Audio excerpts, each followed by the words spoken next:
Hey DIYers, what's going on? Mike Borders with the Mike Borders channel. Thank you for watching. In today's video, we're going to reference our 2008 Chevy Colorado. And hey, in the event that you have a rear wheel or brake sticking or dragging, basically kind of making a chirping sound, before you replace any parts, let's clean it and lubricate it. Let's take a look. All right, DIYers outside, and I pulled the truck into the garage where it is dry. Raining today. I like these kind of days, rain and calm winds. However, you're watching this video probably because you have a rear wheel sticking or rear wheel brake catching, and we're going to show you how to loosen it up and lubricate it without having to actually replace any parts.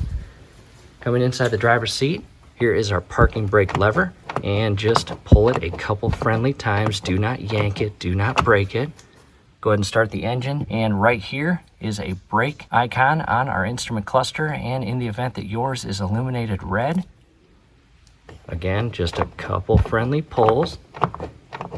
See if that does anything. If the light turns off, great. We still need to lubricate it because it's still catching and getting bound up. However, in the event that your light is still illuminated, that's okay. Again, we're going to show you how to lubricate it. Let's go underneath the vehicle where we can locate a few important parts.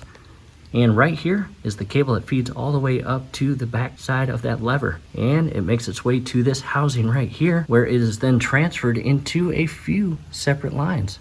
And go ahead and just kind of look at the overall condition of the housing, the cable. Make sure nothing's bound up. Make sure nothing is obstructing this portion right here or this portion up here.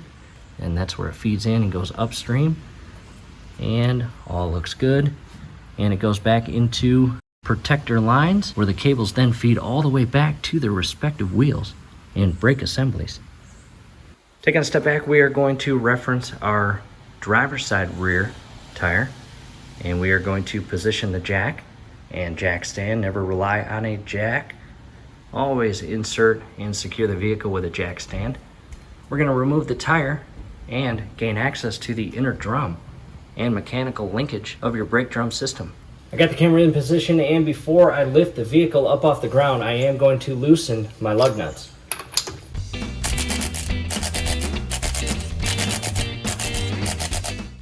Without pulling any of the lug nuts off the studs, we now have them loose to a point where we're not going to be tugging on the wheels and lug nuts with the vehicle lifted up off the ground. That would not be good. That would actually increase the possibility of the truck itself falling off the jack and jack stand. Again, not good. From here, I'm just going to raise the truck.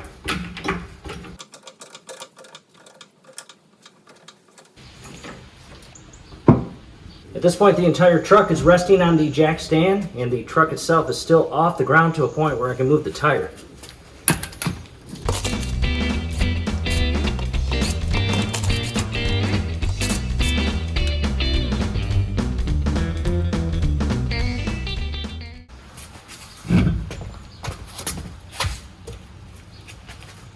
All right, DIYers, the tire is fully removed, and we now have much better access to our rear brake drum and hub. And it is very rusty, very old. I wouldn't be surprised if this is the original from 2008. However, in the event that you are not planning on replacing this, nor you have the finances or time to do so, we're going to show you how to just clean it up and get it back to working. At this point, I've got the camera set back, and DIYers, take a good look at all of your lug nut studs and just verify that you do not have a locking clip or tension tab or tension clip on either of these studs. And depending on your year, make, and model, you might actually have one. And if you do, you might have one, and you might have one on the complete 180-degree opposite end lug nut stud. In some cases, you can begin counterclockwise unscrewing them all the way down the thread of the stud and removing them. However, in most cases, unfortunately, they get so corroded and so rusted, you may need some pliers to grab a hold of them and break them free, where you can then pull them off. However, in our case, we don't actually have those clips on any of our studs, and from here, just kind of feel the brake drum and see if it can come off. And I have placed a heavy load of cardboard underneath the entire wheel hub and drum assembly because it's going to get dirty. Next, I grabbed just a little pry bar. Down below in the comments section, as well as the description section, will be a link on where to purchase these. And I'm just going to come in between and carefully go from the 12 o'clock to the 9 o'clock over to the 3 o'clock. Try to break it free. And in our case, it is coming loose very nicely. And just begin to wiggle it all the way down. 3 and 9, 12 and 6, 3 and 9, 12 and 6, 3 and 9.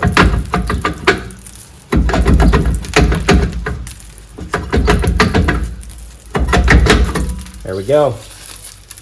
This is heavy and big. I'm going to carefully set that down, dust off my hands, and check that out, DIYers. We now have much better access to all the internal parts of our brake drum and brake system. Now I want to talk about all of the parts. And on the far left or forward portion, you've got a brake shoe, and you've got an additional brake shoe that goes from the 1 o'clock maybe down to the 5 o'clock. And then up top you have the cylinder. And double check for leaks. In the event that you have aggressive leaks coming out of either rubber boot portion of your cylinder, well, you might want to replace that. In addition, down below you've got a spring and linkage, and then you've got this large W-shaped securing clip that feeds into an oval-shaped hole on either shoe. And depending on which side of the vehicle you are working on will depend on where the actual spring that feeds out of the shoe and into the parking brake is. I'll give you a close-up view now. At this point we have much better access to everything inside, and again, coming to the top, there's a closer view of the cylinder itself. And below that is a spring and linkage, and on the right hand side, basically from, again, the 1 o'clock all the way to the 5 o'clock is a brake shoe. And our left brake shoe, or one closest to the front of the vehicle. And as you can see, these are pretty worn down. But again, the whole purpose of this video is to get you unstuck and back working properly without actually having to replace any parts at this very given point. And we're going to come inside here. And right down there you can actually see a spring. Check that out. And inside that spring is your parking brake cable, and it feeds basically downstream into the housing from the front portion that we were just showing you. And depending on which side of the vehicle you are working on or servicing, it will depend on which brake shoe has that spring feeding all the way to the hard mounted linkage, as you can see way down in there.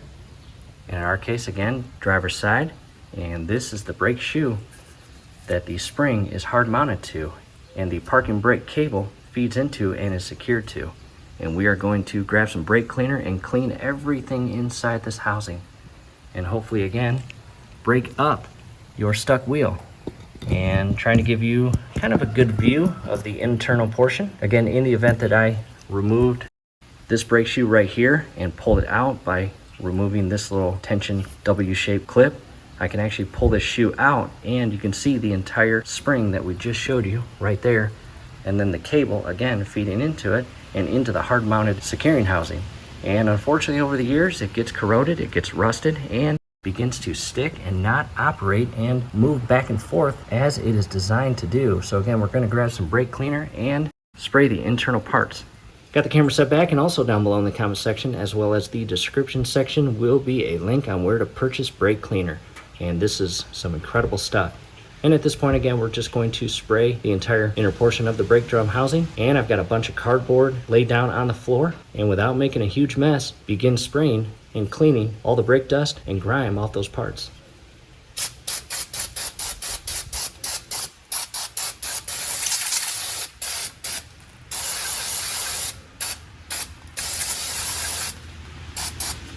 I am now going to go underneath and spray that entire spring and cable and housing, and you can see the dark liquid falling out.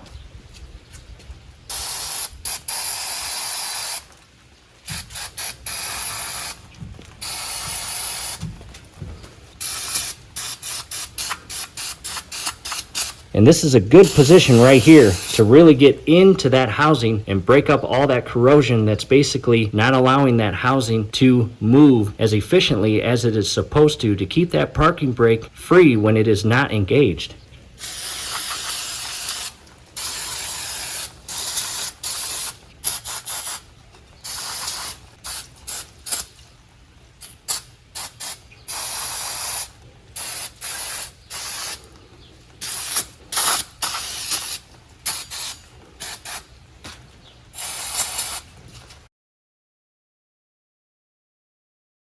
What I'm going to do next is I'm going to hop inside the truck and carefully pull the parking brake a few times and begin moving that housing and linkage. And you might actually see the spring move. I'll scroll in a bit.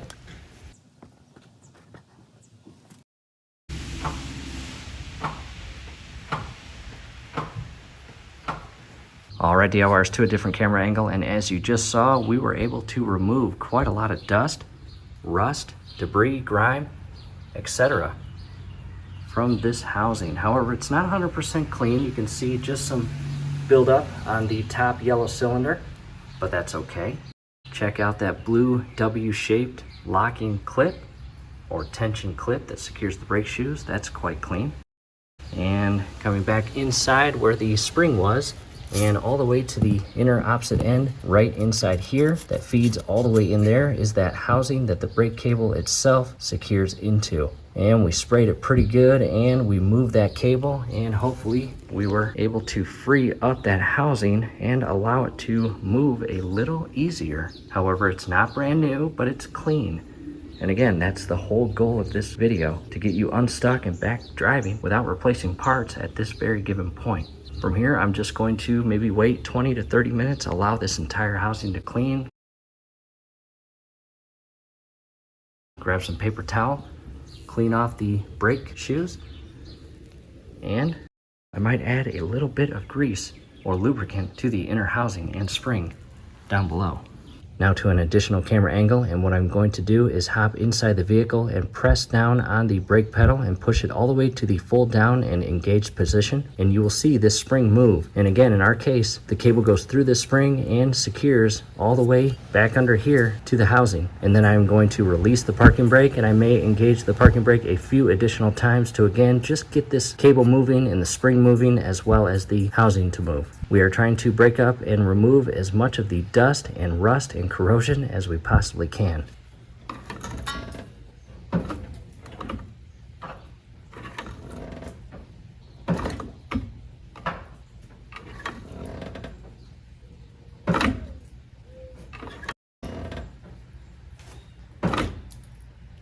Now coming inside the vehicle, and DIYers, all I was doing was pushing down on the parking brake with my hand all the way down.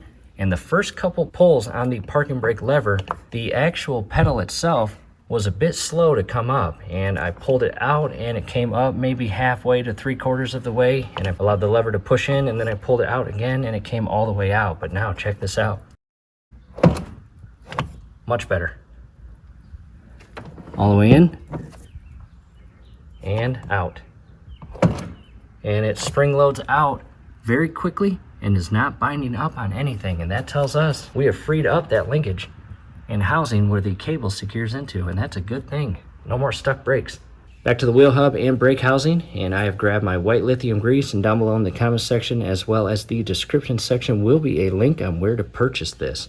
And I am going to lubricate the spring and housing. And again, we broke it free, but I want to add an additional layer of lubrication to keep it free. And again, white lithium grease. And to alleviate a mess, I have inserted the 4-inch precision straw to give me a much cleaner and direct spray into the housing and connections. Do your absolute best not to get sloppy or messy with this. Come inside here and just apply some white lithium grease.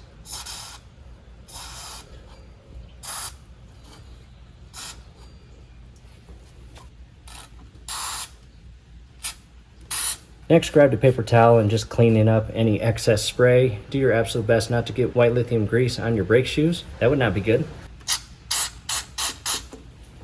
We're now back inside where that spring and cable and housing are, and a much better look at where I applied the lithium grease. And again, just a couple more applications of the parking brake and release lever to really free up that housing, the spring, and the cable.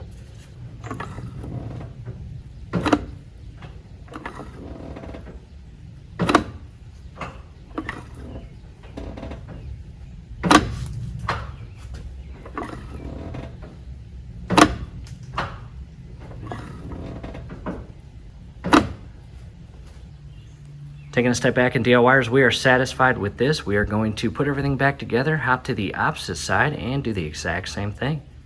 And again, I'm not replacing this at this point. However, down the road, I definitely need to.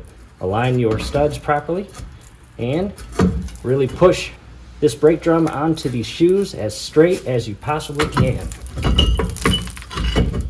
And if it's not going on, what we need to do is grab a flathead screwdriver and adjust the linkage and spring up top to pull the brake shoes in. Alright DIYers, that brake drum ripped my gloves, but that's okay. Again, just verify that your brake shoes are clean and dry. And from here, grab your drum and ever so carefully align it with the studs and onto the brake housing.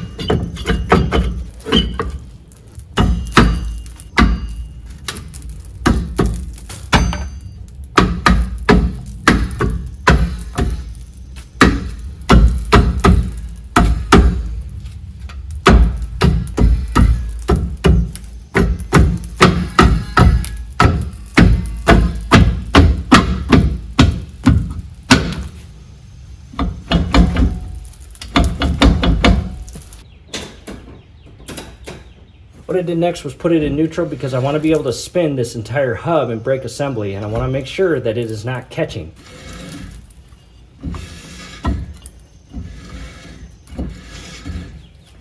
And that's pretty good. Back to park, and as you can see, moving it back and forth, it is locked. I am now going to engage the parking brake because the drum itself is kind of loose. You can see it loose on each of the studs, as you see there. See that? I'm going to engage the parking brake, and that should not happen. Parking brake engaged, and that is locked. Parking brake released, much better. Time to put the tire back on. However, in the event that you had those locking clips or lock rings, go ahead and re-secure them on your studs.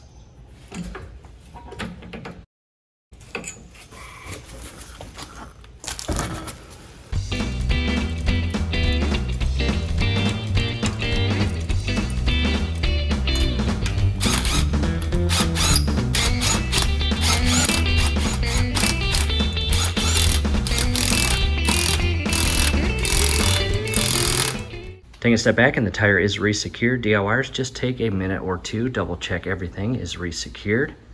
And we are going to hop to the other side. My recommendation is do the exact same thing, procedure-wise, step-wise, to this side.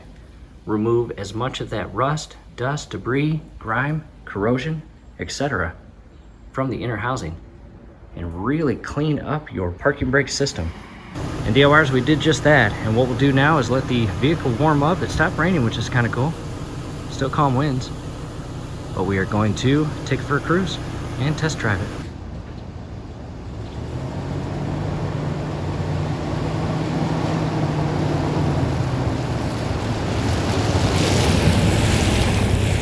Alright DIYers, we are back from the test drive. All went well, and just a heads up for safety purposes, the first couple of applications of your parking brake might feel a little weak, might be a little squishy, but that's okay.